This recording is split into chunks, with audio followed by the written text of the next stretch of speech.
अगर आप भी चाहते हैं कि एसएस फिल्म्स मोतिहारी के ऑडियो वीडियो सबसे पहले आप तक पहुंचे, तो इस चैनल को सब्सक्राइब करें और साथ ही बेल आइकन को दबाना ना भूलें।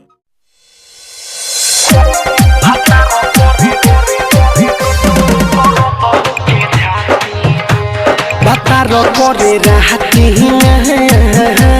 दर्द होके छाती में, भतारो करे रहती दर्द होला छाती में। दिन भर हमारा से रोहेला सटल, नीचो ही सुता देला महती में।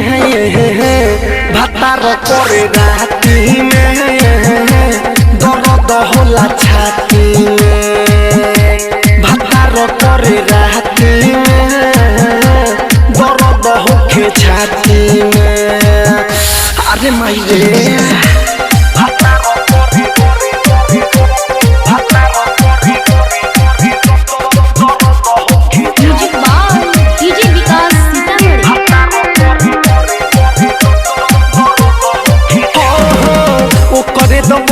से जो बना भी बढ़े, दिनों रात करे तब मन नहीं भरे रे सखी। ओ करे तो महिला से जो बना भी बढ़े, दिनों रात करे तब मन नहीं भरे। ढोरी के खाल सखी अंगुली से पे रखेला उघार दे हो देवे नहीं झापे। भतारो करे भतारो करे भतारो करे रहती दर्द होके छाती में, करेला जबराती में दर्द होला छाती में। Recording by A to Z Dhaka, music by DJ विकास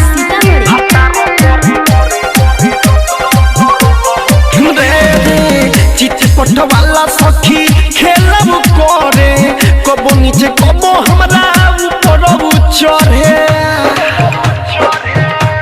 नहीं रहे।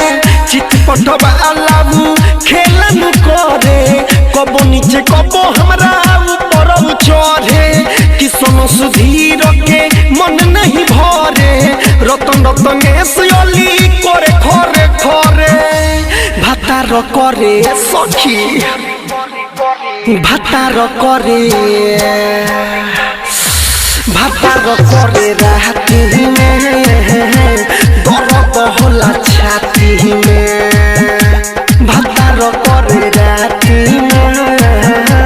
दर्द होला छाती में। दिन रात हमारा से रोहेला सटल, नीचो ही सुता देला महती में। भतारो करे रहती दर्द होला छाती में, भतारो करे रहती दर्द होके छाती में।